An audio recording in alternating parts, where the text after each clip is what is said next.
इस वीडियो में हम डिस्कस करने वाले हैं मैट्रिसेस के बारे में। क्लास 12th का इंपॉर्टेंट चैप्टर मैट्रिसेस होता है। मैट्रिसेस और डिटर्मिनेंट दोनों स्कोरिंग चैप्टर होते हैं, स्कोरिंग होते हैं और बहुत ही कम एफर्ट आपको यहाँ पे लगाना पड़ता है। आप इससे full out of full marks gain कर सकते हो। ठीक है, तो उसी चैप्टर की बात करने वाले हैं आज हम यहाँ पे। वीडियो को स्टार्ट करने से पहले एक चीज़ बता देना चाहते हैं, अगर आप इस चैनल पर नए हैं तो सब्सक्राइब कर लीजिए और डिस्क्रिप्शन चेक करिए। इम्पोर्टेंट प्रीवियस ईयर पेपर्स आपको मिल जाएंगे और काफ़ी नोट्स भी लाने की प्रिपरेशन में है हम। तो चलिए फिर कंटिन्यू करते हैं मैट्रिसेस को। तो देखिए स्टूडेंट्स, पहली बार हमने इस नाम को सुना हुआ होगा क्लास 12th में। इसके पहले ये नाम कभी भी किसी भी चैप्टर में नहीं आया हुआ होगा और ना ही किसी सब्जेक्ट में ये नाम सुना हुआ होगा मैट्रिसेस।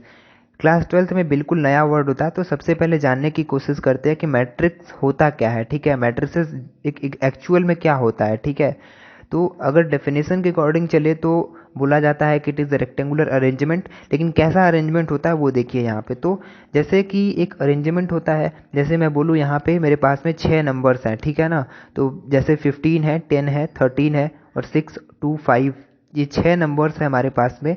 इन 6 नंबर को हमने इस तरीके से अरेंज कर दिया। ठीक है, 15, 10, 13, 6, 2, 3 और उन 6, 2, 5। ठीक है, और उनको एक बिग ब्रैकेट के अंदर में इनक्लोज कर दिया तो ये एक मैट्रिक्स बन जाता है। ठीक है, दिस इज अ मैट्रिक्स। बस एक रेक्टेंगुलर अरेंजमेंट होता है, ये ट्रायंगुलर अरेंजमेंट नहीं होता या लीनियर अरेंजमेंट नहीं होता। ठीक ना, एक रेक्टेंगुलर अरेंजमेंट होता है। ट्रायंगुलर अरेंजमेंट का मतलब कि आपने एक एलिमेंट यहाँ पे रखा। ठीक है, I am telling about this. So guys देखिए, इस तरीके का अरेंजमेंट नहीं होता मैट्रिक्स। ठीक है, ये एक ट्रायंगुलर अरेंजमेंट है।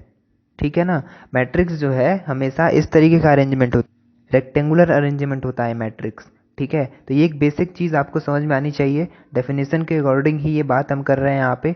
अब क्योंकि एक अरेंजमेंट होता है तो अरेंजमेंट की कुछ प्रॉपर्टीज़ होती है, कुछ इसमें कुछ चीज़ें होती है। क्योंकि ये एक बिल्कुल नई चीज़ है तो इसमें रिलेटेड जो टर्म होते हैं उनको हमें सबसे पहले क्लियर करके रखना पड़ता है। ठीक है, तो टर्म के बारे में बात करते हैं। तो जो पहला टर्म आता है वो आता है रो। ठीक है, रो क्या होती है? तो इस अरेंजमेंट की जो पहली वाली लाइन होती है, ये जो हॉरिजेंटल लाइन होती है उसको रो बोलते हैं। ठीक है ना, जो हॉरिजेंटल लाइन है उसको रो बोलते हैं। और दूसरा जो टर्म आता है वो आता है कॉलम।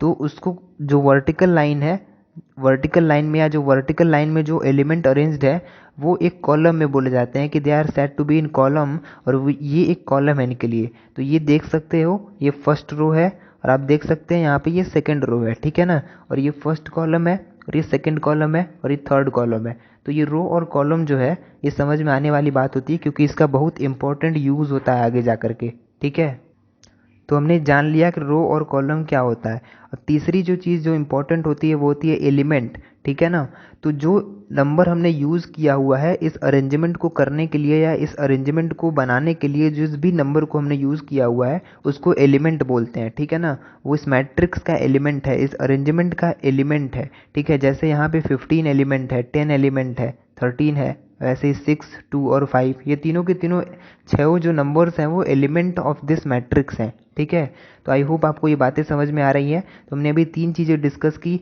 रो क्या होता है? रो जो है हॉरिजेंटल जो लाइन होती है उसको रो बोलते हैं। और कॉलम क्या होता है? तो जो वर्टिकल लाइन में जो एलिमेंट होते हैं वो कहे जाते हैं कि वो कॉलम में है। ठीक है, और एलिमेंट ऑफ द मैट्रिक्स क्या होता है? तो जितने भी नंबर्स उस अरेंजमेंट में पार्टिसिपेट कर रहे हैं उनको हम बोलते हैं कि they are said to be the element of that matrix. ठीक है, सो स्टूडेंट, नेक्स्ट चीज़ जो हम डिस्कस करेंगे वो करेंगे ऑर्डर के बारे में कि ऑर्डर ऑफ मैट्रिक्स क्या होता है। ठीक है, ये टर्म बहुत इंपॉर्टेंट है क्योंकि एनसीईआरटी की जो पहली एक्सरसाइज है आप देखोगे कि ये पूरे पूरे इन्हीं टर्म के ऊपर बेस्ड है और ये बेस होते हैं मैट्रिक्स और डिटर्मिनेंट के। आपको ये सभी चीज़ें पता होनी चाहिए कि रो क्या होता है, कॉलम क्या होता है, उसके बाद में एलिमेंट क्या होते हैं, ऑर्डर क्या होते हैं। ठीक है ना, ये बात आपको पता होना चाहिए। तो ऑर्डर बहुत ही सिंपल होता है। आपको रो पता चल गया, ठीक है, कि रो इसमें कितने हैं, और उसके बाद में आपको कॉलम पता चल गया। ठीक है, कि कॉलम कितना है। तो बस अब आपको रो पता चल गया तो number of row, horizontal line जितनी होंगी वो रो हो जाएंगी। तो यहाँ पे 2 रो है। ठीक है, और जो वर्टिकल लाइन है वो कॉलम हो जाएंगी। तो यहाँ पे 3 कॉलम है। तो बस आपको क्या करना है, पहले नंबर ऑफ रो यहाँ लिखना है, फिर क्रॉस देना है यहाँ पे, and then number of column आपको लिख देना है। तो ये इनका ऑर्डर है। ठीक है ना, 2/3 या 2 × 3 ये जो है इस मैट्रिक्स का ऑर्डर है। ठीक है, बहुत ही सिंपल चीज़ होती है कि आप ऑर्डर ऐसे बता सकते हो, नंबर ऑफ रो यहाँ लिखेंगे और नंबर ऑफ कॉलम यहाँ लिखेंगे, तो ये जो है ऑर्डर ऑफ दैट मैट्रिक्स हो जाएगा। जैसे फॉर एग्जांपल हम इस क्वेश्चन की बात करते हैं कि इसमें कितना होगा, ठीक है, तो इसमें 3 रो है, 3 वर्टिकल लाइंस में अरेंज किए गए हुए नंबर, तो 3 रो हो गया, ठीक है, तो 3 लिख देंगे पहले and then again 1 and 2, this are the 2 column, ठीक है ना, तो 2 कॉलम है 3 रो है, तो 3/2 जो है इनका ऑर्डर हो जाएगा इस पर्टिकुलर मैट्रिक्स के लिए। 3/2 जो है इस पर्टिकुलर मैट्रिक्स का ऑर्डर हो गया। और सिमिलरली यहाँ पे यहाँ 2 रो है, ठीक है, first row second row and 3 column है, first second and third column, तो 2/3 जो है इनका नंबर ऑर्डर ऑफ मैट्रिक्स हो गया, ठीक है। तो इस तरीके से order of matrix find out की जा सकती है। पहली एक्सरसाइज में आप देख सकते हो, हालांकि उसको अगले वीडियो में सॉल्व करेंगे डिटेल्ड में, लेकिन ऐसे ही आप ट्राई कर सकते हो खुद से, कितने नंबर ऑफ रो है कितने नंबर ऑफ कॉलम है उसको देख करके आप ऑर्डर ऑफ मैट्रिक्स बता सकते हो, ठीक है, पूछा गया एनसीईआरटी के पहले एक्सरसाइज में। और एक और इम्पॉर्टेंट बात वो ये है कि मैट्रिक्स को हमेशा जो है हमेशा कैपिटल लेटर से रिप्रेजेंट किया जाता है, ठीक है ना। अगर इस अरेंजमेंट को एक पर्टिकुलर नंबर अगर हम दें तो एक्स से मतलब कैपिटल लेटर से रिप्रेजेंट करेंगे, एक्स हो सकता है, ए बी कुछ भी हो सकता है, but it will be only a capital letter, ठीक है, इस मैट्रिक्स को रिप्रेजेंट करने के लिए, ठीक।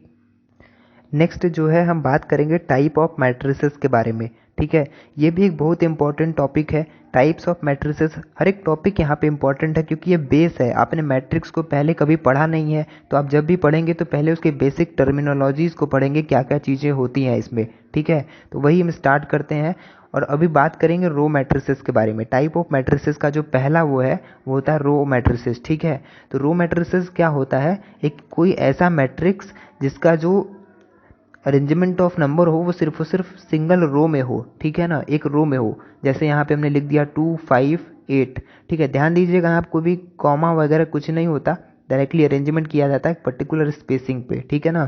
तो 2 5 8 ये एक रो मैट्रिक्स है, ठीक है ना। यहाँ लिख लेते हैं कंटेन सिंगल रो, ऐसे मैट्रिक्स में जो है सिर्फ और सिर्फ सिंगल रो होती है, ठीक है। So this is all about row matrices. Second जो मैट्रिक्स है वो होता है column matrix. Type of matrix जो है कॉलम मैट्रिक्स होता है। तो आप ऐसे भी बता सकते हो कि किस तरीके का कॉलम मैट्रिसेस होगा, ठीक है ना, जिसमें सिर्फ और सिर्फ एक कॉलम हो, ठीक है, तो जिसमें नंबर का अरेंजमेंट इस तरीके से हो कि वो सिर्फ और सिर्फ एक ही कॉलम में हो। तो इसी एलिमेंट को हम रख देते हैं यहाँ पे 2 5 8, तो सिर्फ और सिर्फ इसमें जो है सिंगल कॉलम हो, ठीक है ना, तो उससे हम कॉलम मैट्रिसेस बोलेंगे, ठीक है। तो रो मैट्रिसेस और कॉलम मैट्रिसेस क्लियर हो गया यहाँ पे। कॉलम मैट्रिसेस में सिर्फ और सिर्फ सिंगल कॉलम में एलिमेंट अरेंज हो जाते हैं, ठीक है ना। नेक्स्ट जो है जीरो मैट्रिक्स, कहीं कहीं इसको नल मैट्रिक्स भी बोला जाता है। ये भी बहुत ही आसान होता है। नल मैट्रिक्स या जीरो मैट्रिक्स वो मैट्रिक्स होती है जिनकी हर एक जो एलिमेंट हो, एलिमेंट मतलब जिन भी नंबर का आप यूज़ करते हो इस अरेंजमेंट को फॉर्म करने के लिए, पहले डिस्कस किया जैसा हमने, तो हर एक जो एलिमेंट हो यहाँ पे वो जीरो हो, ठीक है ना। तो इसको हमने कर लिया यहाँ पे 0 0 0, तो ये एक जीरो मैट्रिक्स हो गया, ठीक है। ये कुछ ऐसा भी हो सकता है, ठीक है, ये 1/1 का एक मैट्रिक्स है, कोई दिक्कत यहाँ पे नहीं है। ये कुछ ऐसा भी हो सकता है, 2/2 का ये मैट्रिक्स है। तो मैट्रिक्स तो कई सारे तरीके के हो सकते हैं। किसी भी तरीके के मैट्रिक्स या किसी भी ऑर्डर के मैट्रिक्स का अगर एलिमेंट जो है सभी एलिमेंट 0 0 हो जाए तो उसे हम जीरो मैट्रिक्स बोलते हैं, ठीक है ना। तो इसको जीरो मैट्रिक्स बोलते हैं, तो इसको ध्यान दीजिएगा। नेक्स्ट टाइप आता है स्क्वायर मैट्रिक्स का। तो स्क्वायर मैट्रिक्स को पहचानने का बहुत ही सिंपल तरीका बताते हैं आपको। क्या होता है, जैसे कि स्क्वायर मैट्रिक्स इस तरीके का होता है, ठीक है, जैसे कि 1 2 3 कुछ भी एलिमेंट तो कुछ भी हो सकता है, 6 7 8, यहाँ पे हमने रख दिया 11 13 एंड 14, एलिमेंट कुछ भी रख सकते हो इसके जगह पे। ध्यान ये देना है कि यहाँ जो चीज़ लिखते हैं हम, ठीक है ना, यहाँ नंबर ऑफ रो होता है और यहाँ नंबर ऑफ कॉलम होता है, ठीक है, यहाँ नंबर ऑफ रो होता है, यहाँ नंबर ऑफ कॉलम होता है। तो इसमें नंबर ऑफ रो है 3 और इसमें नंबर ऑफ कॉलम भी 3 ही है, ठीक है ना। तो जिस भी मैट्रिक्स का नंबर ऑफ रो और नंबर ऑफ कॉलम जो है सेम हो, that is known as a square matrix, ठीक है। काफ़ी आसान होता है। आप ऑर्डर लिख लीजिए पहले, ये दोनों नंबर सेम सेम है तो इसका मतलब वो जो मैट्रिक्स है स्क्वायर मैट्रिक्स है, ठीक है। तो ये चीज़ आपको जाननी ज़रूरी होती है स्क्वायर मैट्रिक्स के बारे में। तो आगे हम बताएंगे डायगोनल मैट्रिक्स के बारे में, ठीक है। इसी मैट्रिक्स में हम बताते हैं डायगोनल मैट्रिक्स, डायगोनल एलिमेंट क्या होता है। पहले diagonal element of A matrix क्या होता है ये समझ लीजिए, देन अगेन डायगोनल मैट्रिक्स के बारे में बताते हैं, ठीक है। तो डायगोनल एलिमेंट जैसे कि ये एक रेक्टेंगुलर अरेंजमेंट होता है, तो ये एक रेक्टेंगल है, ठीक है। अब रेक्टेंगल के जो डायगोनल है वो एक डायगोनल ये है, ठीक है, और एक डायगोनल ये है, ठीक है। तो हम कोई भी डायगोनल कंसिडर कर लेते हैं, हम यही डायगोनल कंसिडर कर लेते हैं ये, ठीक है। तो इस डायगोनल पे जितने भी नंबर लाई कर रहे हैं, जितने भी नंबर लाई करते हैं, वही जो है इनके डायगोनल एलिमेंट होंगे, इस मैट्रिक्स के डायगोनल एलिमेंट होंगे, ठीक है ना। और एक और चीज़ ध्यान दीजिएगा कि जब भी डायगोनल एलिमेंट या डायगोनल मैट्रिक्स की बात करी जाएगी तो हमेशा वो स्क्वायर मैट्रिक्स में बात की जाएगी, क्योंकि ये एक स्क्वायर मैट्रिक्स हमने देखा अभी, तो हमेशा इसी में डायगोनल एलिमेंट की बात करेंगे या डायगोनल मैट्रिक्स से जो रिलेटेड चीज़ें होंगी वो हमेशा पहले तो वो स्क्वायर मैट्रिक्स होगा ही होगा, देन अगेन उसके बाद में जो उसका क्लासिफिकेशन डायगोनल मैट्रिक्स के तौर पर होगा या नहीं होगा वो डिपेंड करेगा किस तरीके से एलिमेंट्स वहाँ पर अरेंज्ड है, ठीक है ना। तो ये चीज़ें हैं, ये एक स्क्वायर मैट्रिक्स था, तो इनके जो डायगोनल एलिमेंट है वो 1, 7 और 14 हो जाता है, ठीक है। इस तरीके के मैट्रिक्स में डायगोनल एलिमेंट को नहीं पता किया जा सकता, ठीक है ना। तो ये सॉलिड चीज़ जान करके रखिएगा। और देखिए अब डायगोनल मैट्रिक्स के बारे में बात करते हैं। तो डायगोनल मैट्रिक्स वो मैट्रिक्स होता है जिसके सिर्फ और सिर्फ डायगोनल पे जो है एलिमेंट हो, ठीक है ना। पहले तो स्क्वायर मैट्रिक्स होगा, तो कोई भी स्क्वायर मैट्रिक्स हमने बना लिया और हमने कंडीशन यहाँ पे रखा हुआ है कि वो तभी डायगोनल मैट्रिक्स होगा जब उसके सिर्फ और सिर्फ डायगोनल के एलिमेंट जो है कोई पर्टिकुलर नंबर रहेंगे, जैसे यहाँ 1, 2, 5 कर लिया, बाकी के जो एलिमेंट होंगे वो 0 के बराबर होंगे, ठीक है ना। बाकी के जो एलिमेंट होंगे वो 0 के बराबर होंगे। क्लियर है ये बात ना, ठीक है। सो आगे बढ़ने से पहले आपको एक बेसिक और इम्पोर्टेंट चीज़ बता देना चाहते हैं कि हमने बताया अभी कि किसी भी मैट्रिक्स को रिप्रेजेंट करने के लिए कैपिटल लेटर का यूज करते हैं। तो मान लीजिए हमने इसको ए से रिप्रेजेंट किया हुआ है, ठीक है, हमने इसको ए से रिप्रेजेंट किया, लेकिन उन एलिमेंट का क्या, इस एलिमेंट को कैसे रिप्रेजेंट करेंगे, ठीक है। तो एलिमेंट को हमेशा स्मॉल लेटर से रिप्रेजेंट किया जाता है, और इम्पॉर्टेंट बात ये एलिमेंट का नाम दिया जाता है। जैसे कि ए हमने सेलेक्ट किया हुआ है कि हम इस मैट्रिक्स के जितने भी एलिमेंट हैं उसको ए से रिप्रेजेंट करेंगे, लेकिन उसके आगे यहाँ पे जो है इनके यहाँ इस एरिया में रिप्रेजेंटेशन करते हैं, ठीक है ना। जैसे कि अगर हम 1 के बारे में बात करें तो यहाँ अगर 1 ले लेते हैं, ठीक है ना, तो ये कौन सा रो है और कौन सा कॉलम है हमें यहाँ मेंशन करना पड़ेगा, ठीक है ना। तो क्योंकि ये फर्स्ट रो है, ठीक है, फर्स्ट रो का एलिमेंट है और फर्स्ट कॉलम में भी ये कॉमन है, तो इसलिए यहाँ पे A11 जो है 1 के बराबर है, ठीक है ना। यानी फर्स्ट रो का एलिमेंट और फर्स्ट कॉलम का एलिमेंट 1 के बराबर है। उसी तरीके से अगर आपको 0 को दिखाना है या इस वाले एलिमेंट की अगर हम बात करें तो 0 तो है ही, ठीक है ना। तो इसको रिप्रेजेंट कैसे करेंगे, क्योंकि पहला रो है, ठीक है, तो यहाँ 1 लिख देते हैं, और कॉलम जो है सेकंड है तो यहाँ पे 2 लिख देते हैं, ठीक है ना। तो इस तरीके से किसी एक पर्टिकुलर एलिमेंट को आपको रिप्रेजेंट करने आना चाहिए, ठीक है ना। बेसिक चीज़ होती है यहाँ पे। जैसे कि प्रीवियस एग्जांपल में अगर हम बात करें, जैसे इस 8 की बात करते हैं, ठीक है ना। तो ये जो 8 है इसको हमने मान लीजिए B से रिप्रेजेंट करना चाहा इस मैट्रिक्स के एलिमेंट को, तो इसका रो नंबर कौन सा है, दूसरा रो है, ठीक है ना, सेकंड रो में है, तो यहाँ पे 2 कर लेते हैं। और कितना नंबर ऑफ कॉलम है, कौन से कॉलम में ये है, तो first column, second column and third column, ठीक है ना। तो थर्ड कॉलम है, तो ये एलिमेंट B23, तो अगर पूछेगा कि B23 एलिमेंट इस मैट्रिक्स का कौन सा है तो वो नंबर 8 होता है, ठीक है। पहली एक्सरसाइज NCERT की भरी पड़ी है ऐसे क्वेश्चन से, आप ट्राई कर सकते हो, ठीक है, बहुत सिंपल होता है, बस सिंपल इस तरीके की चीज़ें यूज़ करनी पड़ती है यहाँ पे। This is the number of the row, 2 जो है किस रो में है, और जो सेकंड वाला जो नंबर यूज़ करेंगे वो कॉलम के लिए यूज़ करेंगे, just like that of the order of the matrix, ठीक है। स्मॉल लेटर से रिप्रेजेंट किया जाता है इस चीज़ को। तो इन टर्म में आप डायगोनल मैट्रिक्स को एक दूसरे भी तरीके से रिप्रेजेंट कर सकते हो। वो तरीका क्या है, जैसे हमने बोला कि स्मॉल लेटर से हमेशा एलिमेंट को रिप्रेजेंट करेंगे, तो हमने ये लिख दिया Aij इज इक्वल टू 0, ठीक है ना, जहाँ पे I is not equal to J, सही है ना। क्योंकि देख रहे हैं यहाँ पे कि जहाँ पर भी I और J बराबर नहीं है ये वैल्यू 0 के बराबर है, ठीक है, ये वैल्यू 0 के बराबर, ये भी 0, ये भी 0, ये भी 0, क्योंकि ये जो है A22 है सेकंड रो और सेकंड कॉलम, ठीक है, और ये 5 है थर्ड रो थर्ड कॉलम। तो अगर ये सेम होते हैं तब तो 0 के बराबर नहीं होगा, लेकिन अगर ये डिफरेंट होते हैं I और J की वैल्यू, तब इसकी वैल्यू डेफिनेटली 0 के बराबर होगी, यहाँ से देख सकते हैं, ठीक है। तो डायगोनल मैट्रिक्स का एक बेसिक सा फंडा होता है ये, आप शॉर्ट फॉर्म में इस तरीके से भी इसको लिख सकते हो, ठीक है ना। क्लियर है ये बात। सो फ्रेंड्स हमने काफ़ी कुछ डिस्कस कर लिया मैट्रिक्स में, ठीक है ना। अब आगे देखते हैं कुछ 2-3 और भी चीज़ें हैं जो काफ़ी इंपॉर्टेंट होती है, ठीक है ना। तो स्केलर मैट्रिक्स की बात करते हैं। स्केलर मैट्रिक्स में हमें ये ध्यान देना होता है यहाँ पे कि जो डायगोनल एलिमेंट, तो सबसे पहले तो वो चीज़ इंपॉर्टेंट है कि ये डायगोनल मैट्रिक्स ही होगा, ठीक है ना। और डायगोनल मैट्रिक्स के लिए कंडीशन क्या होता है कि स्क्वायर मैट्रिक्स होगा, तो ये स्क्वायर और डायगोनल दोनों होगा। फिर उसके बाद में उसमें एक कंडीशन लगाई जाती है, कंडीशन वो लगाई जाती है स्केलर मैट्रिक्स के जो डायगोनल एलिमेंट होते हैं, ठीक है, वो सबके सब सेम होते हैं, ठीक है ना।